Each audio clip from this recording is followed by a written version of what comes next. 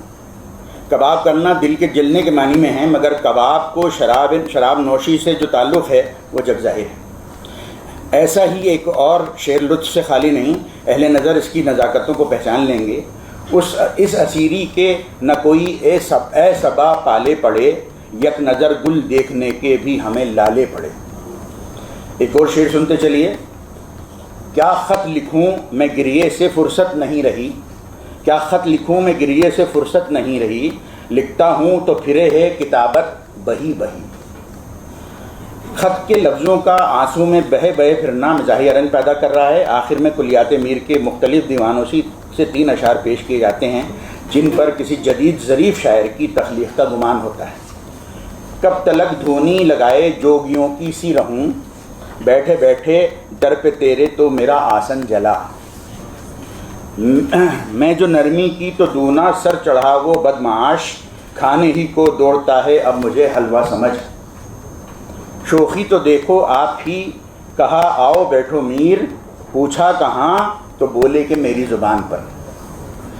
خدائے سخن نے غزلوں کے علاوہ دیگر اصناف میں بھی طب آزمائی کی ہے، جن میں ہجویہ، خودنوش، سوانے، وحوشیہ یعنی جانوروں اور پرندوں پر مشتمل نظمیں۔ وحوشیہ میں جا وجہ طنز و مزاح کے مختلف حربوں سے کام لے کر اپنے مقابلوں، زمانے کی سفاکیوں، نیز اپنی ابتری اور ناکامیوں پر اظہار خیال کیا ہے۔ ان منظومات پر بھی ہمارے نقادوں کی نظر نہیں پڑی ہے، البتہ کہیں کہیں ان کا ذکر کر دیا گیا ہے۔ فاروقی صاحب نے ایک مضمون بعنوان میر صاحب کا زندہ عجائب گھر تحریر کیا تھا، جس میں ان منظومات کا جائزہ لیا گیا ہے، جن میں میر نے مختلف جانوروں کو موضوع سخن بنایا ہے اور میر کی دروبینی، مشاہدے کی گہرائی اور شعری مناسبات کے ساتھ ساتھ لفظی بازی گری کے تماشوں پر روشنی ڈالی ہے۔ ظاہر ہے اس مضمون میں طنز و مزاح کے حوالے بھی موجود ہیں، مگر فاروقی سے پہلے بہت کم نقادوں نے ان منظومات کو قابل اعتنا سمجھا تھا، اور طنز و مزاح کے نقادوں نے تو میر کے ذکر ہی سے پرہیز کیا۔ یہاں میر کے مختلف نظموں کے تجزیے سے ان کی ظریفانہ شاعری کے نقوش تلاش کرنے کی کوشش کی جائے گی۔ مثنوی در حجب خانہ خود کے بسبب شدت بارہاں میں میر نے برسات کی وجہ سے اپنے گھر کی تباہی و بربادی کا نقشہ کھینچا ہے۔ اس مثنوی میں مضحک منظر نگاری اور قصہ گوئی نے زہر غم کا کام کیا ہے۔ یہاں بھی طنزیہ پیرایا اظہار اختیار کرتے ہوئے میر نے کئی اعلیٰ نمونے پیش کیے ہیں۔ چند اشعار ملاحظہ فرمائیں۔ برسات آئی تو میر کے گھر کا کیا حال ہو گیا، اب جو آیا ہے موسم برسات، دن کو ہے اب یہاں اندھیری رات، صحن میں آب نیزہ بالا ہے، کوچے موج ہے کہ نالا ہے، مہ میں گھر کے 5-6 چھپر، ہم غریبوں کے ہوتے ہیں سر پر تلک تنکے تھے کچھ ایک نئے، سوئے چڑیوں کے گھونسلوں میں گئے، دل ہے کچھ مکڑیوں کا احساں مند کہ جنہوں نے کیے ہیں جھانکے بند۔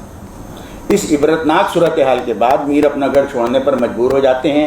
گھر سے خاندان میر کا اخراج دردناک تو ہے ہی، مگر میر کی شیوہ بیانی اور شور انگیزی نے اس منظر میں نہ صرف یہ کہ جان ڈال دی ہے بلکہ طنز کی نشتریت بھی غور طلب ہے۔ گٹھڑی کپڑوں کی میں اٹھائی تھی، سر پہ بھائی کے 4 پائی تھی، ساتھ کوئی چراغ لے نکلا، کوئی سر پہ اجاغ لے نکلا، منہ پہ چھلنی کو ایک نے روپا، ایک نے سرکی کا کیا گھوپا، ایک نے بوریا سمیٹ لیا اور پایا جو کچھ سمیٹ لیا، اپنا اسباب گھر سے ہم لے کر، الگنی سب کے ہاتھ میں دے کر، صف کی صف نکلی اس خرابی سے تاکہ پہنچے کہیں شتابی سے، میر جی اس طرح سے آتے ہیں جیسے کنجر کہیں کو جاتے ہیں۔ ظاہر ہے کہ یہ منظر دردناک تو ہے ہی، اور ہم نے ایسے مناظر بار بار دیکھے بھی ہیں کہ ہندوستان میں سیلاب کی صورتحال ہر سال ہی پیدا ہو جاتی ہے، اور سیلاب سے متاثر لوگوں کی ایسی ہی قسمہ پرسی کی حالت میں نکالا جاتا ہے کہ جس طرح مندرجہ بالا اشعار میں میر اپنے گھر سے نکلے تھے۔ اقتباس کے آخری شعر میں طنز کی نشتریت بھری ہوئی ہے اور اپنی زبوں حالی کا اظہار انتہائی بے کسی کے ساتھ کیا ہے۔ یہ پوری مثنوی ایسے ہی دردناک مناظر سے بھری ہوئی ہے، اور طنز و مزاح کے کئی حربوں کے استعمال سے میر نے اسے دو آتشہ بنا دیا ہے۔ ادب میں کتوں کا جب ذکر آتا ہے تو پطرس بخاری کا مارکۃ العرا مضمون کتے ہمارے لاشعور میں گردش کرنے لگتا ہے۔ پطرس کے علاوہ بھی کئی طنز و مزاح نگار ہیں جنہوں نے اپنی ذات شریف پر قلم اٹھایا ہے، اس ذات شریف پر قلم اٹھایا ہے۔ میر کی کلیات دوم میں یوں تو کئی جانوروں پر منظومات موجود ہیں، مگر 2 جگہ انہوں نے بطور خاص کتوں کا ذکر کیا ہے۔ پطرس کا واحد متکلم کتوں سے خوف زدہ ہے، اور یہی خوف ایک عمدہ مزاحیہ مضمون کی شکل میں سامنے آتا ہے، جبکہ میر کتوں سے اتنے خوف زدہ تو نہیں مگر انہیں نجس ضرور سمجھتے ہیں۔ ایک حجب میں سودا کا نام لیے بغیر کتوں سے ان کی رغبت اور انسیت اور کتے پالنے کے شوق پر طنز وار کرتے ہیں۔ اس حجب بعنوان در حجب عاقل نام ناکسے میں میر نے غیر اسلامی شاعر پر بھی طنز کیا ہے۔ چند اشعار ملاحظہ ہوں۔ کتے ہیں پاس، کتے ہیں جیب و کنار میں، کتے ہیں آستینوں میں، کتے اظہار میں، آیا جو ایک روز وہ بے تہ چلا ہوا، کتا اظہار اس کی سے نکلا بندھا ہوا، یکسک گزیدہ کی سی طرح جھومنے لگا، پھر کھول اس کے منہ کے تئیں چومنے لگا، ایسی بھی ہم نے دیکھی نہیں کتوں کی ہوس، گردن میں اپنے ڈالے پھرے روز و شب مرس۔ زبان و بیان کی نزاکتوں اور طنز کے حربوں کے ساتھ میر نے ضرب الامثال کا بے ساختہ اور برجستہ استعمال اس مثنوی میں کیا ہے۔ کتوں کی جستجو میں ہوا روڑا باٹ کا، دھوبی کا کتا ہے کہ گھر کا نہ گھاٹ کا۔ مثنوی تسنگ نامہ میں بھی کتوں کے ذریعے ہونے والی بربادی اور تباہ حالی کے مرقع کھینچے گئے ہیں، اس کو میں نے حذف کر دیا ہے۔ مثنوی در حجب اقول ایک ایسے شخص کی حجب ہے جسے کھانے کی ہوس ہے۔ یہ دراصل میر کے ہمعصر شاعر میر زاہد کی حجب ہے۔ سودا نے بھی موصوف کی صدا کو حجب کا موضوع بنایا ہے۔ بقول گیان چند جین انہوں نے ایک دوسرے سے استفادہ کیا ہے۔ اس حجبیہ مثنوی میں میر زاہد کی آڑ میں ایسے تمام لوگوں کو اپنے طنز کا نشانہ بنایا ہے جنہیں کھانے کی ہوس ہے۔ مبالغہ آرائی اور مزاحیہ تمثیل کے ساتھ ساتھ منظر نگاری نے بھی اس مثنوی کو اہم بنا دیا ہے۔ یہاں چند اشعار ملاحظہ فرمائیں۔ ایک ہے پرخور آشنا بے پیر، سینہ سوراخ جس سے ہے کفگیر، صد منی دیگ ہے شکم اس کا، نفس اژدہا ہے دم اس کا، آنت شیطاں کی ہے اس کی آنت، دانت اس کا ہے ہاتھی کا سا دانت، شکل مت پوچھ کھانے کا ہے بلی، منہ سے چھیپوں سے جیسے روٹی جلی، شکل مت پوچھ گال کلچے سے بھر توے سے سیاہ، کاسے سر ہے جیسے اندھا کڑا، توند کالی جو کھول جاوے لیٹ، آہنی ہے تنور اس کا پیٹ، راہ مطبخ میں پاوے ہے جو کبھی، چاٹ جاتا ہے دیگچے تک بھی، کھینچے باورچیوں کے کیا کیا ناز، کتری گئی اس کے ڈیش ڈیش پر پیاز، کھانا نکلے پر آوے ہے کیسے اور کیا پڑھا نہیں، آپ پورا لکھا ہوا ہے، میں نے پڑھا نہیں، خواتین کی وجہ سے۔ کھانا نکلے ہے آوے ہے کیسے، چیل ٹوٹے ہے گوشت پر جیسے۔ آخری پیراگراف ہے۔ ظاہر ہے کہ اس حجب میں طنز و مزاح کے تیر و نشتر نے اپنا کام بحسن خوبی کیا ہے، مگر طنز و مزاح کی تاریخ میں اس کا کوئی ذکر نہیں۔ اس طول کلامی کا اصل مقصد اس قدیم مفروضے کو غلط ثابت کرنے کی کوشش کرنا ہے جس کے تحت میر کو قنوتی یاسیت کا امام، داخلی کیفیات کا شاعر اور محض غزل کی تہذیب کا پروردہ بنا کر پیش کیا جاتا رہا ہے۔ قدیم تذکروں سے لے کر مولوی عبدالحق اور دیگر نقادوں نے میر کو اسی مخصوص عینق سے دیکھنے کی کوشش کی ہے، اور اس طرح میر کے تعلق سے بہت سی غلط فہمیاں عام ہو گئی ہیں۔ وہ تو خدا بھلا کرے شمس سلیمان فاروقی صاحب کا کہ انہوں نے ہمارا تعارف اس میر سے کرایا جو بڑی حد تک الگ اور منفرد تھا۔ شعر و شورانگیز کے گراں قدر مقدموں اور مضامین اور انتخاب کے ذریعے ایک نیا میر سامنے آیا۔ نیز غزل کے الرغم دیگر اصناف پر ان کی بھرپور نظر گئی، مگر جیسا کہ ہم نے عرض کیا کہ طنز و مزاح کے نقادوں نے ان منظومات سے صرف نظر کیا۔ صرف چند نقاد نے ہی اس نوع کی شاعری پر اظہار خیال کیا۔ ضرورت اس بات کی ہے کہ طنز و مزاح کا ایک جامع اور بھرپور انتخاب ترتیب دیا جائے جس میں ہماری کلاسیکی دور کی طنزی اور مزاحیہ شاعری کے نمونے بھی شامل کیے جائیں۔ امید ہے کہ کوئی جیالہ اسکالر اٹھے گا اور اپنے کاندھوں پر اس ذمہ داری کا بوجھ ڈال کر طنز و مزاح کے ادب میں در آئے اس خلا کو پر کرنے کی کوشش کرے گا۔ بہت بہت شکریہ۔ بہت شکریہ سر۔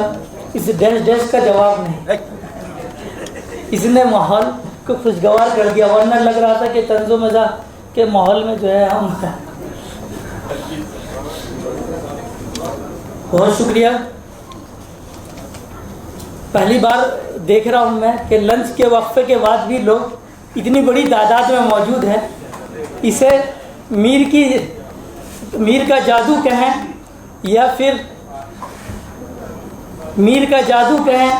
یا پھر جو ہے احمد محفوظ صاحب کا خلوص،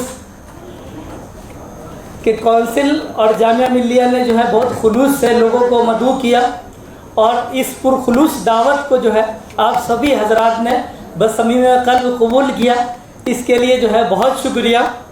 اب صرف 2 مقالہ نگار ہمارے درمیان ہیں، تو اب اگلے مقالہ نگار ہیں معروف ادیب و ناقد میر صاحب زمانہ نازک ہے کے مصنف پروفیسر سرور الہدا صاحب۔ پروفیسر سرور الہدا صاحب نے ایم فل اور P H D Jawahar Lal Nehru university سے کی ہے اور جامعہ ملیہ میں بحیثیت استاد اپنے فرائض انجام دے۔ ایم اے بھی جے این یو سے ہے ہمارا۔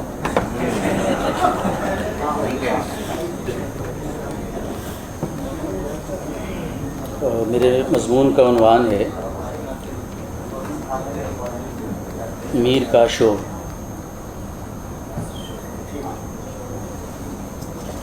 میر کا شور میر کے 2-3 اشعار کے ساتھ ہم تک پہنچا ہے۔ یہ وہ اشعار ہیں جن میں لفظ شور آیا ہے، لیکن ایسے اشعار کی تعداد کچھ کم نہیں جہاں لفظ شور تو نہیں ہے مگر اس کی کوئی نہ کوئی صورت اور کیفیت موجود ہے۔ میر کے شور تک پہنچنے کی جو کوششیں ہوئی ہیں انہیں یکسر رد کر دینا ٹھیک نہیں۔ ناقدین نے اپنی نظر سے میر کو دیکھا، انہیں میر کی شاعری میں جو خوبی نظر آئی اس کے اظہار میں کسی تکلف سے کام نہیں لیا۔ یہ بھی میر تنقید کا اختصاص ہے کہ میر تنقید پوز اور فیشن سے بڑی حد تک محفوظ رہی۔ اس سے پتہ چلتا ہے کہ میر تنقید میں ذہانت کے ساتھ ایک اور بھی چیز شامل تھی جسے ہم احساس اور احساس ذمہ داری کہتے ہیں۔ احساس کی ایک ہی زبان ہوتی ہے، یہ باور کراتی ہے کہ اسے پرکھنے اور دیکھنے کا تقاضا بہت مختلف ہے۔ میر کا شور کئی زمانوں کو عبور کرتا ہوا ہمارے زمانے تک پہنچا ہے، لہٰذا یہ دیکھنے کی ضرورت ہے کہ میر کا شور ہمارے لیے کتنا اہم ہے اور کیسا ہے۔ لفظ شور کے لغوی معنی کو دہرانے کا یہ موقع نہیں۔ میر نے جن شعروں میں لفظ شور استعمال کیا ہے انہیں اپنی نظر سے بھی دیکھنے کی ضرورت ہے۔ کیا عجب یہ شور کسی اور طرح سے کلام کرتا ہوا نظر آئے۔ میر کا شور صرف شہرت اور ہنگامہ نہیں بلکہ کسی اور طرح سے بھی سننے اور دیکھنے کی دعوت دیتا ہے۔ شور کی تعریف تو ایک ہی طرح سے کی جا سکتی ہے، لیکن ہر شخص کے لیے شور نہ تو ایک جیسا ہے اور نہ ہی وہ شور ایک ہی طرح سے ہر ایک کو سنائی دے سکتا ہے۔ شور کا بھی تو ایک سناٹا ہے جس کی طرف عموماً ہماری نگاہ نہیں جاتی۔ میر نے جہاں بھی لفظ شور کو استعمال کیا اس کی مخصوص زمین اور اس کا ایک مخصوص ذہن ہے۔ جب کبھی لفظ شور میر کے شعر کے ساتھ میری قرأت کا تجربہ بنا ہے مجھے اس میں ایک سناٹے کا احساس ہوا، اور یہ سناٹا اس شور کے بعد کا ہے جس نے وجود کو کسی اور دنیا میں پہنچا دیا تھا، جس کے بارے میں کوئی حتمی بات نہیں کہی جا سکتی۔ یہ دنیا تنہائی اور احساس بیگانگی کی بھی ہے۔ میر کی تخلیقی شخصیت سے اس شور کا کیا تعلق ہے، یہ ایک بنیادی سوال ہے۔ یہ سوال بہت اہم ہے کہ کیا میر نے اپنے دیوان کے تعلق سے جس شور کا ذکر کیا ہے اس سے ان کی کس نفسیاتی الجھن کا اظہار ہوتا ہے۔ میر کو یہ کہنے کی کیوں ضرورت پیش آئی ان کا دیوان تا حشر قائم رہے گا۔ یہ دعویٰ کسی حد تک متکلم کی داخلی الجھن بلکہ بے اعتمادی کی کیفیت کو بھی ظاہر کرتا ہے۔ میر کا شور صرف میر کا شور تو نہیں ہے۔ غزل کا ایک شعر قاری کو شور کے تجربے سے گزارتا ہے، لیکن داخلی سطح پر ایک ذہن ہے اور وہ زمین بھی ہے جس سے شور کا رشتہ ہے۔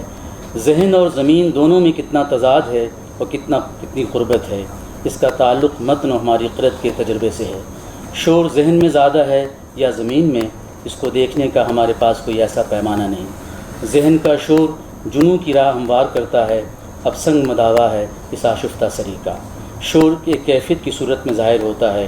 اگرچہ گوشہ نشین شاعروں میں ہوں میں میر، پر میرے شور نے روئے زمین تمام کیا۔ روئے زمین کی ترکیب ذہن کے راستے سے بنی اور قائم ہوئی ہے، یہ ذہن وجود کے داخلی شور سے غیر متعلق نہیں۔ میر کے یہاں ذہن اکثر اوقات اس جذبے اور اتھل پتھل کا بدل بن جاتا ہے جو عام طور پر ہمیں کہیں اور دکھائی نہیں دیتا۔ لہٰذا میر کا ذہن جذبہ بھی ہے اور احساس بھی، اسے صرف ذہانت تیزی بلکہ طباعی کے طور پر نہیں دیکھا جا سکتا۔ یہ سب آپس میں کچھ اس طرح گھل مل گئے ہیں کہ اردو شاعری میں پہلی مرتبہ ایک ایسی صورت بننے لگی تھی جسے ایک روایت بھی بننا تھا اور شعور بھی، بلکہ شور بھی۔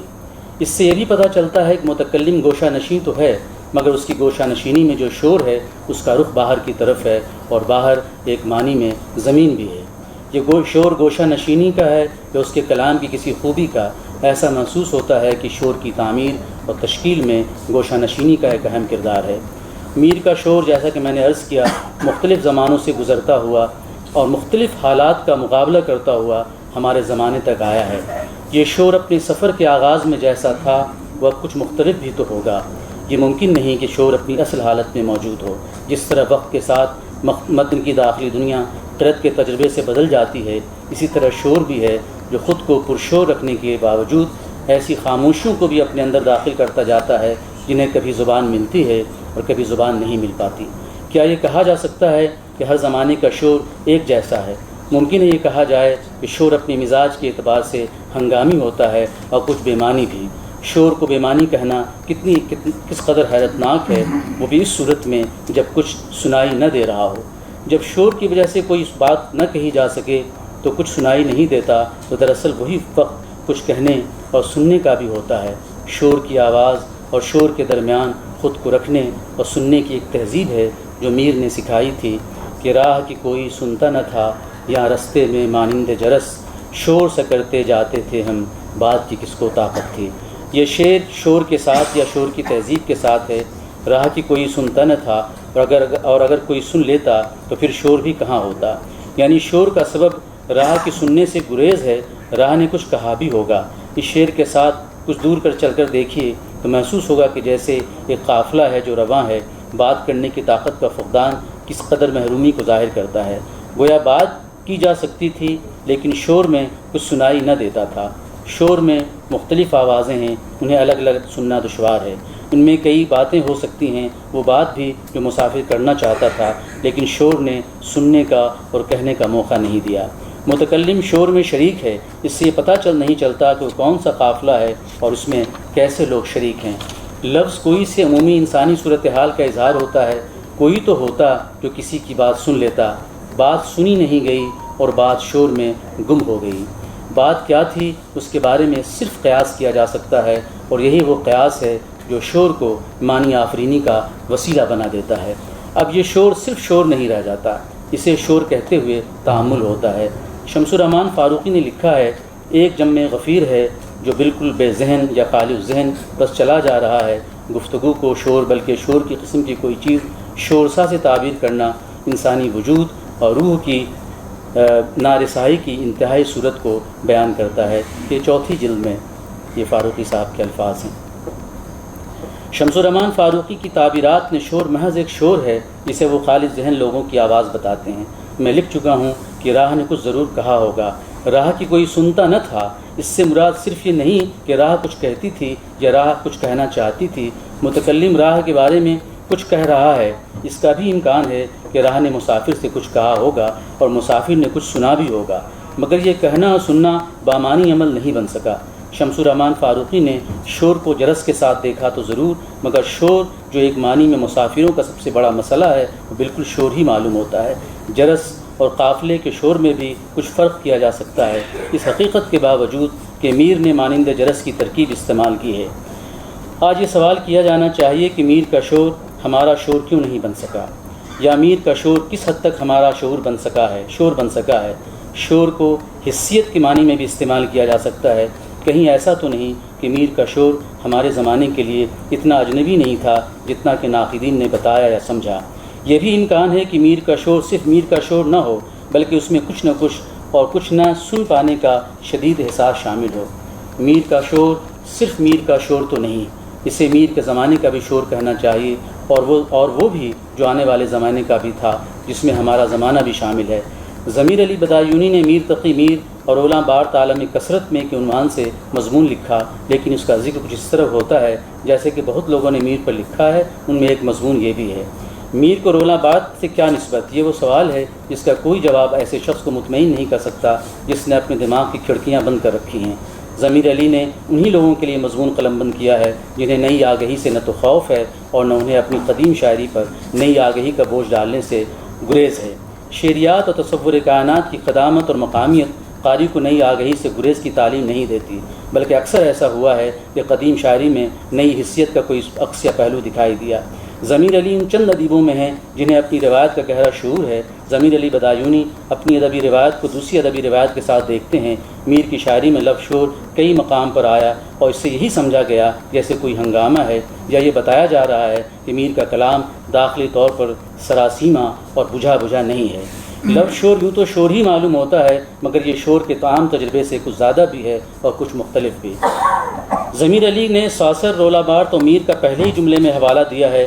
تینوں کے یہاں شور موجود ہے اور اپنے اپنے سیاق کے ساتھ۔ ساسر کا یہ خیال کہ زبان کے باہر صرف شور ہے، اور بارت کا یہ کہنا کہ متن میں شور کے علاوہ کچھ نہیں، اور میر کا یہ کہنا کہ جہاں سے دیکھیے ایک شعر و شور انگیز نکلے ہے۔ فکری سطح پر قربت کا اظہار ہی تو ہے۔ ہر لسانی اور تہذیبی معاشرہ شور اور خاموشی کے تجربے سے گزرتا ہے۔ یہ اور بات ہے کہ تصور کائنات کے اختلاف سے کہیں کہیں راہیں الگ ہو جاتی ہیں۔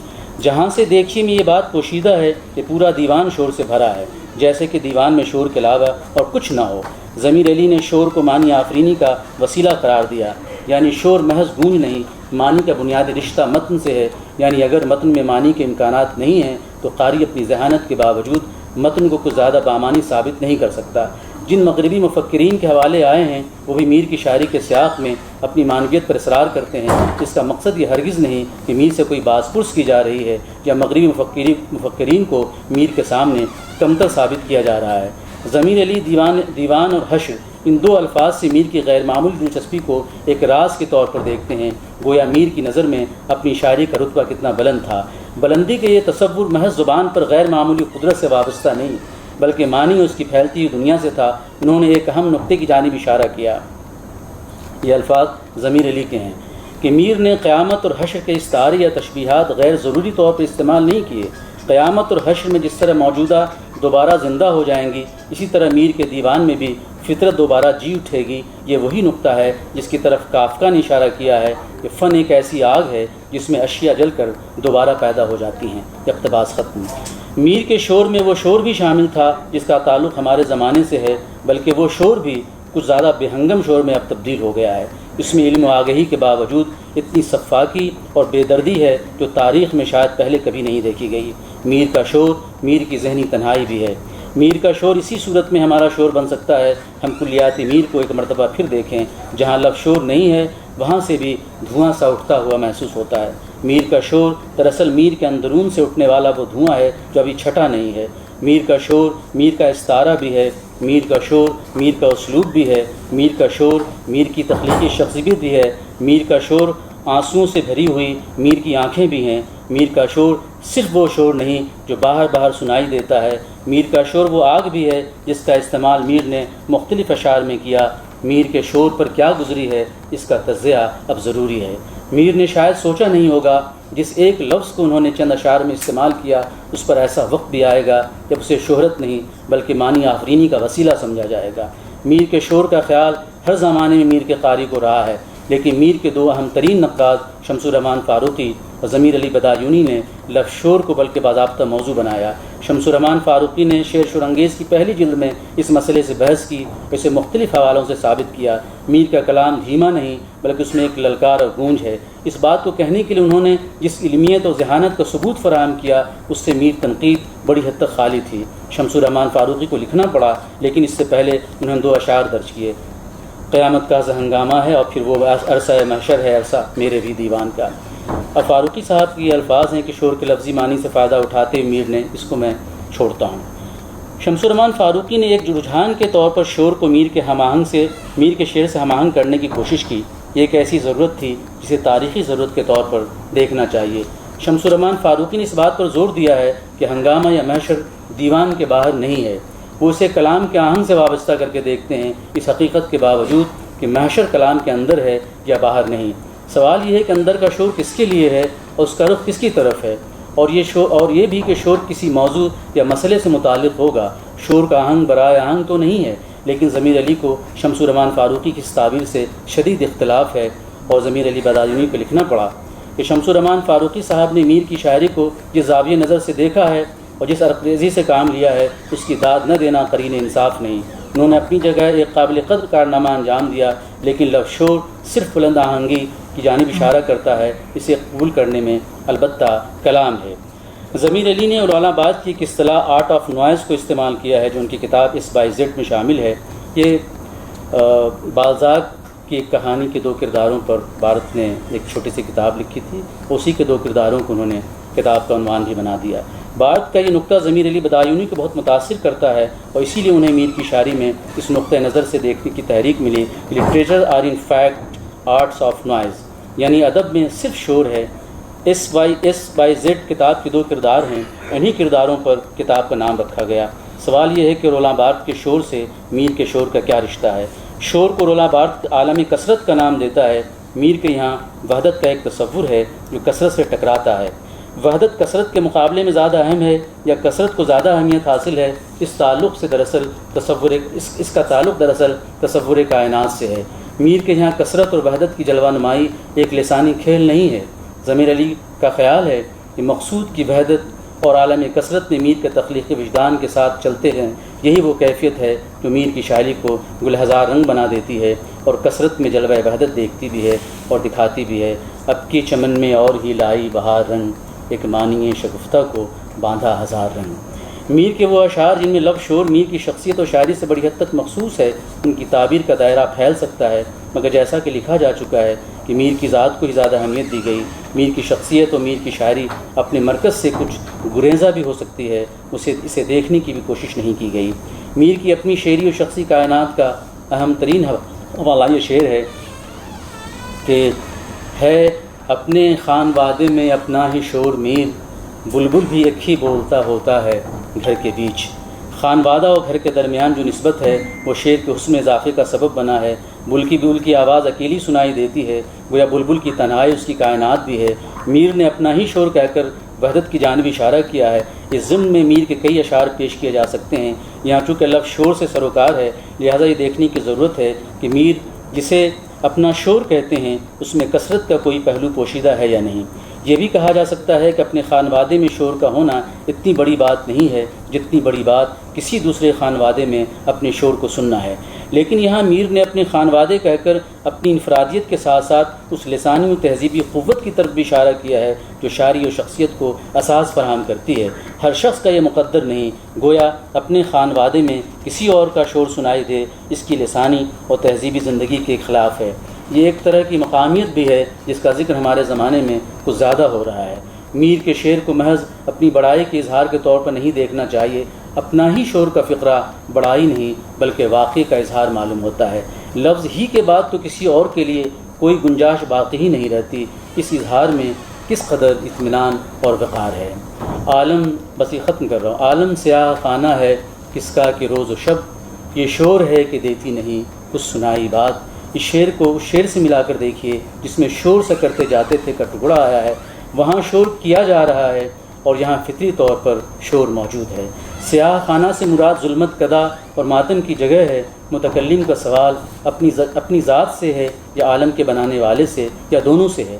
اگر ظلمت کدے میں ماتم اور گریہ کا کوئی وقت یا دن مقرر ہوتا پھر بھی زندگی آسان ہو جاتی۔ صورتحال یہ ہے کہ ہمہ وقت سیاہ خانے سے ایک شور بلند ہو رہا ہے۔ شور کرنے والوں میں کوئی جماعت یا گروہ نہیں بلکہ پوری انسانی آبادی شریک ہے۔ یہاں کسی سے شکوہ نہیں، کوئی کسی کی بات سننا نہیں چاہتا۔ میر کا یہ شور صرف میر کا شور نہیں رہ جاتا بلکہ اجتماعی تجربے کا انفرادی اظہار بن جاتا ہے، اور اسی کو ہم ٹرانس انڈیویجول کہتے ہیں۔ شور کے تعلق سے میر کا یہ شعر میر کے تخلیقی تجربے کا ایک اہم ترین حوالہ ہے کہ عالم سیاہ خانہ ہے کس کا کہ روز و شب، وہ شور ہے کہ دیتی نہیں کچھ سنائی بات۔ شکریہ۔ بہت خوب۔ ابھی آپ حضرات خاموشی سے میر کا شور سماعت فرما رہے تھے۔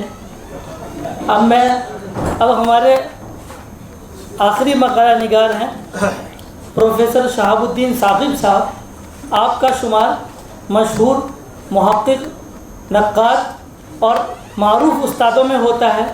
اس وقت میر شناسوں میں سے چند لوگوں میں آپ کا شمار ہوتا ہے۔ میر کا دیوان سوم و چہارم آپ کا اہم تدوینی کارنامہ ہے۔ اس کے علاوہ فارسی ادب میں میر تقی کی خدمات پر جو آپ کی کتاب آئی ہے وہ اپنے موضوع پر منفرد کتاب ہے۔ میں آپ سے مؤدبانہ درخواست کرتا ہوں کہ تشریف لائیں اور اپنا مقالہ پیش کریں۔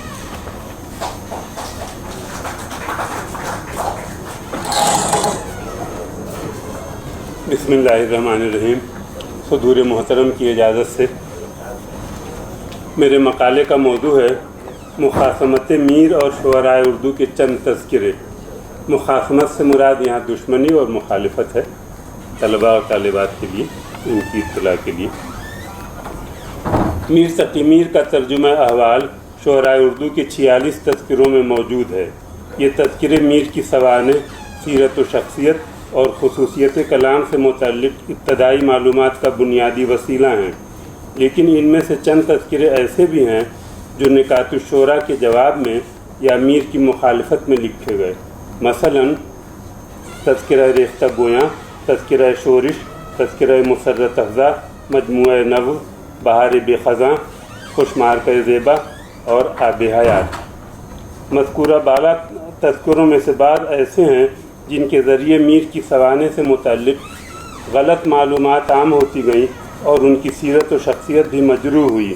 اس مضمون میں ہم نے ان تذکروں میں سے اول ذکر 3 تذکروں کا ترجمہ میر کے حوالے سے جائزہ لینے کی کوشش کی ہے۔ یہ کام اس لیے بھی ضروری تھا کہ میر کی مخاصمت میں لکھے گئے تذکروں سے استفادہ کرتے ہوئے جس حزم و احتیاط اور درایت پسندی کے ساتھ استخراج نتائج کی ضرورت تھی، وہ میر کے اکثر محققین سے نظر انداز ہو گئی۔ یہاں تمہید کے طور پہ یہ اشارہ کر دینا بھی مناسب معلوم ہوتا ہے یہیں پہ رک کے کہ میر کی مخالفت 2 وجہوں سے ہوئی تھی۔ ایک تو یہ کہ ولی کے آپ سب معلوم ہے، طلباء کے لیے میں عرض کر دوں، ولی کا جب دیوان دلی آیا تھا، ولی خود آئے تھے، اس کے بعد ان کا دیوان آیا دلی، تو ان کے دیوان کے اثر سے ریختہ گوئی کا چلن دلی میں اس قدر عام ہوا کہ ہر چھوٹا بڑا، ہر ایرو غیرو نتھو خیرو جس کو کہتے ہیں نا عام زبان میں، ایرا غیرہ نتھو خیرہ، ہر کوئی شاعر ہو گیا۔ برساتی میڈک کی طرح ہر گلی میں، ہر محلے میں، ہر کوچے میں شاعر برآمد ہو گئے، اور ریختہ گوئی کا رواج ایسا چل پڑا کہ شاعروں کی تعداد مشکل ہو گئی گننا۔ ظاہر میر بڑے شاعر تھے، اور اسی مراقصے کی محفل میں ایک دفعہ انہوں نے مثنوی ازدرنامہ پڑھ دی تھی۔ ازدرنامہ ان کی مثنوی ہے، ازدرنامہ یا اجگر نامہ، جس میں انہوں نے تمام دلی کے ٹٹپنجیہ شاعروں کو کیڑے مکوڑے، حشرات الارض تمثیل کے طور پہ کہا ہے، اور اپنے کو ازدہا قرار دیا۔ یہ بھی تمثیل ہے، ازدہا قرار دیا ہے، اور آخر میں کہتے کہتے یہ انہوں نے کہہ دیا ہے کہ یہ ازدہا ان سارے کیڑے مکوڑوں کو، چچندر اور چھپکلی کو اور بلی کو اور ان کو چوہوں کو نگل جائے گا۔ دیکھیے یہ میر نے کیا واقعی دلی کے وہ تمام جو چھوٹے تیسرے درجے کے اور چوتھے درجے کے شعراء تھے، وہ کیا چچندر تھے، چھپکلی تھے، کتے بلی تھے؟ یہ تمثیل کے طور پہ میر نے استعمال کیا تھا۔ اور کیا میر خود واقعی ازدہا تھے یا اجگر تھے؟ نہیں، یہ بھی تمثیل ہے۔ آپ تمثیل سے واقف ہیں، ملا وجہی کی سبرست میں تمثیل ہی ہے نا، لیکن میر پہلے شاعر ہیں جنہوں نے اپنی مثنوی میں تمثیلی انداز اختیار کیا، اور ظاہر ہے انہوں نے دلی کے ان ٹٹپجیاں شاعروں کو حشرات الارض کہا تو کوئی غلط بات نہیں کہی تھی۔ آپ کتنے شاعروں کو، اس زمانے میں اتنے شعراء تھے، وہ کہاں گئے؟ تذکروں میں بھی ان کا نام نہیں آتا، بہتوں کا سب صاف ہو گئے، ان کا کوئی نام لینے والا نہیں، ان کا کہیں وہ پتہ نہیں ہے۔ تو میر نے یہ کوئی غلط بات نہیں کہی تھی۔ میر کو اپنی بڑائی کا اور برتری کا احساس تھا۔ اسی مشاعرے میں، اسی مراقصے میں نثار ایک معمولی سے شاعر تھے، ان کا بھی کہاں نام ہے اور کیا حیثیت ہے اور کن کن تذکروں میں ہیں کہ نہیں، آپ سب جانتے ہیں یا نہیں جانتے ہوں تو دیکھ لیجئے گا۔ نثار نے فی البدیہہ ایک میر کی مخالفت میں قطع کہہ دیا کہ ہم تو ازدر کے کلے چیر کے رکھ دیں گے، وہ بہت مشہور ہوا اور خوب واہ واہ ہوئی۔ تو ایک تو میر کی مخالفت ازدر نامے کی وجہ سے ہوئی، اور دوسری زمانے میں میر نکات الشعراء بھی لکھ چکے تھے۔ عام طور پہ میر کے بعد جو تذکرے لکھے گئے، سب کو یہی شکایت ہوئی کہ میر نے اردو کے شعراء کے ریختہ گو شعراء کے ساتھ انصاف نہیں کیا ہے، سب کی مذمت کی ہے اور سب کے کلام پہ بہت سخت تنقید کی ہے۔ کسی حد تک مان لیجئے کہ یہ بات صحیح ہو، لیکن اس کا خود میر کو کیا نقصان ہوا؟ اس کے بعد جو تذکرے لکھے گئے، نکات الشہرا کے بعد جتنے تذکرے لکھے گئے ان میں سے یہ تذکرے کئی ایک ہیں، 7 تو مطلب کہ آدھے درجن سے زیادہ تو میں نے ہی نام گنا دیے، 7 ایسے تذکرے ہیں جو انٹینشنلی میر کی مخالفت میں لکھے گئے، اور یہ طے کر کے ان مؤلفوں نے لکھا کہ ہمیں میر کی مخالفت کرنی ہے۔ اور جب کوئی طے کر لیتا ہے، ہم آج کے بہت سے محققین کو بھی دیکھتے ہیں کہ پہلے وہ مسلمات اپنے ذہن میں تیار کر لیتے ہیں، اور جب کوئی طے کر لیا، کوئی بات طے کر لی، تو اس کو ثابت کرنے کے لیے کچی پکی دلیلیں لے آتے ہیں اور ظاہر ثابت کر دیتے ہیں یا کرنے کی کوشش کر لیتے ہیں، ان کا کام چل جاتا ہے۔ لیکن دیانتداری کا تقاضا یہ ہے کہ پہلے تمام موضوع سے متعلق تمام معلومات کو کھنگالیے، دیانتداری کے ساتھ کھنگالیے، اس کا جائزہ لیجئے، اور اس کے بعد سے کسی نتیجے پہ پہنچیے، نہ کہ پہلے ہی سے نتیجہ ہم نے اپنے دل میں اور دماغ میں قائم کر لیا، طے کر لیا، اور اس نتیجے کو پرفیکٹ ثابت کرنے کے لیے ہم نے ادھر ادھر سے دلیلیں ڈھونڈنا شروع کر دیں۔ تو ہمارے محققین نے دونوں طریقہ اختیار کیا ہے۔ ظاہر ہے پہلا طریقہ بالکل غلط ہے، اس کو ریجیکٹ کرنا چاہیے، اس کی سختی سے اس کی تردید کرنی چاہیے۔ تو میر کے ساتھ یہی ہوا کہ میر کے بعد کے تذکرہ نگاروں نے انٹینشنلی میر کی مخالفت کے مقصد سے بعض تذکرے لکھے، اور جب پہلے ہی سے طے کر لیا کہ میر کی مخالفت کرنی ہے تو کوئی نہ کوئی بہانہ بنا کے کہیں نہ کہیں سے میر کے بارے میں کوئی ایسی بات ضرور لکھ دیں گے کہ جس سے میر کی شخصیت مجروح ہو۔ تو ایسے تذکروں کا جائزہ لینا اس لیے ضروری تھا۔ میں نے شروع میں عرض کیا کہ شعراء اردو کے 46 تذکرے ہیں جس سے میر کا ترجمہ احوال موجود ہے۔ یہ کوئی بہت تعریف کی بات نہیں ہے یا کوئی بہت اہم بات نہیں ہے کہ 4 درجن تذکروں میں میر کا ترجمہ احوال موجود ہے۔ ہمیں دیکھنا یہ ہے کہ ان 4 درجن تذکروں میں ان تذکرہ نگاروں نے میر کے ساتھ کیا کیا ہے، واقعی انصاف کیا ہے، میر کی سیرت اور شخصیت کو صحیح طریقے سے غیر جانبداری سے پیش کیا ہے، یا باعث ہو کے میر کے بارے میں کچھ لکھا ہے۔ ظاہر ہے کہ باعث ہو کے لکھا ہے، تو ایسے تذکروں سے میر کے سوانح حالات اخذ کرنے میں اور نتیجے پہ پہنچنے میں ہمیں بہت احتیاط کی ضرورت تھی۔ ہمارے کئی محققین نے اس احتیاط کو نظر انداز کر دیا، اور اس کا نتیجہ ہی یہ ہوا کہ میر کی سوانح کے سلسلے میں، ان کی سیرت اور شخصیت کے سلسلے میں بہت سی غلط باتیں رائج ہو گئیں، اور جب رائج ہو گئیں اس سکہ رائج الوقت کی طرح سے، تو آج تک وہ چلی آ رہی ہیں۔ میں بہت ذمہ داری کے ساتھ لیکن بہت عاجزی اور انکساری کے ساتھ عرض کر دوں کہ میر کی شبیہ کو خراب کرنے میں سب سے بڑا ہاتھ قاضی عبدالودود کا ہے۔ میں چھوٹا منہ اور بڑی بات کر رہا ہوں، لیکن میں بہت ذمہ داری اور بہت انکساری کے ساتھ عرض کر رہا ہوں، میر کو سب سے زیادہ ڈیمیج کیا ہے ہمارے قاضی عبدالودود صاحب نے، اور صرف انہوں نے میر ہی کو ڈیمیج نہیں کیا بلکہ میر پہ جتنے لکھنے والے ہیں ان کو بھی انہوں نے ڈیمیج کیا، ان کی بھی کھال ادھیڑ کے رکھ دی۔ خواجہ احمد فاروقی کی مثال سامنے ہے، انجمن سے ان کی کتاب چھپی تھی 1956 میں 54 میں، دوبارہ بھی چھاپی ہے۔ جی ہاں، دوبارہ بھی چھاپ دی ہے آپ نے، دوبارہ بھی چھاپ دی ہے۔ ایسا خراب کام نہیں تھا وہ، لیکن قاضی صاحب نے ایسی بال کی کھال نکالی، ایسی بال کی کھال نکالی کہ لوگوں کو ہمت نہیں ہوئی کہ میر پہ اب کام کریں۔ اور پھر یہ کہ قاضی صاحب چونکہ بڑے محقق ہیں اور قاضی ہیں، تو اب انہوں نے ایک فیصلہ دے دیا میر کے خلاف، تو اب اس کی تردید کرنا، اس کو کنٹراڈکٹ کرنا، یہ تو بہت مشکل کام ہے نا۔ اچھے لوگوں کی، اچھے محققین کی ہمت جواب دے دیتی ہے کہ ارے قاضی صاحب کو ہم کنٹراڈکٹ کریں گے، ہماری یہ مجال بھلا۔ اب دیکھیے، میں نے چند مثالیں دی تھیں۔ قاضی صاحب نے میر کو جھوٹا ثابت کر دیا ایک جگہ، اور جھوٹا کیسے ثابت کیا؟ اگر آپ نے فیض میر کی حکایتیں دیکھی ہوگی تو اس میں شاہساہا اور تیلن کا واقعہ لکھا ہے میر نے۔ ظاہر ہے وہ 4-5 حکایتیں جو ہیں وہ واحد متکلم اور حاضر راوی کی ٹیکنیک میں میر نے لکھی ہیں، وہ افسانوی بیانیہ ہے، وہ سوانحی بیانیہ نہیں ہے۔ قاضی صاحب نے خود گیان چند جین نے، ہمارے نثار احمد فاروقی نے اور کئی محققین نے اس کو سوانحی بیانیے کی حیثیت سے پڑھا، جبکہ وہ افسانوی بیانیہ ہے۔ افسانوی بیانیے کو جب ہم سوانحی بیانیے کی حیثیت سے پڑھیں گے تو ظاہر ہے ہم ہر قدم پہ غچہ کھائیں گے۔ تو قاضی عبدالودود نے بھی غچہ کھایا ہے۔ اب آپ یہ بتائیے کہ فسان عجائب ہو یا طلسم ہوشربا ہو، اس میں جو کرداروں کے نام آئے ہیں یا جن مقامات کے یا شہروں کے نام آئے ہیں یا جن جنگلوں اور پہاڑوں کے نام آئے ہیں، ان کو آپ تاریخ اور جغرافی کی کتابوں میں ڈھونڈیں گے تو کہیں ڈھونڈنے سے وہ چیزیں ملیں گی؟ یقیناً نہیں ملیں گی۔ اور جب نہیں ملیں گی تو آپ کہیے کہ داستان نگار تو داستان گو تو جھوٹا ہے۔ ارے اس نے کب دعویٰ کیا کہ ہسٹری بیان کر رہے ہیں؟ وہ تو فکشن بیان کر رہا ہے نا، وہ تو افسانہ گڑھ اپنی مرضی سے، اپنے ذہنی اپج سے وہ تخلیق کر رہا ہے، افسانی بیانیہ تخلیق کر رہا ہے، تو اس میں حقیقت کہاں سے آ جائے گی؟ اس میں فیکٹ کہاں سے آ جائے گا؟ قاضی عبدالودود نے میر کے افسانوی بیانیوں کو، یہاں تفصیل میں جانے کا موقع نہیں ہے، میر کے افسانوی بیانیوں کو انہوں نے ان کا سوانحی بیانیہ سمجھا۔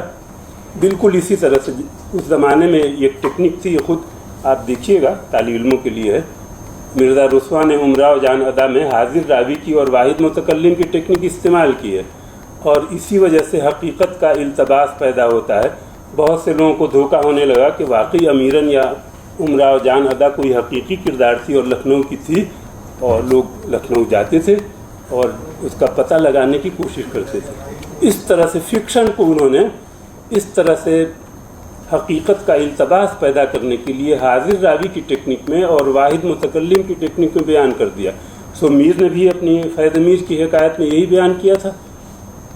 قاضی صاحب نے نتیجہ نکال لیا کہ میر جھوٹے ہیں، شاہ ساہا اور تیلن کا واقعہ جھوٹا ہے، میر دروغ گو ہیں، ان کا حافظہ کمزور ہے، فلاں ہے چنا ہے، دنیا بھر کی بات ہے۔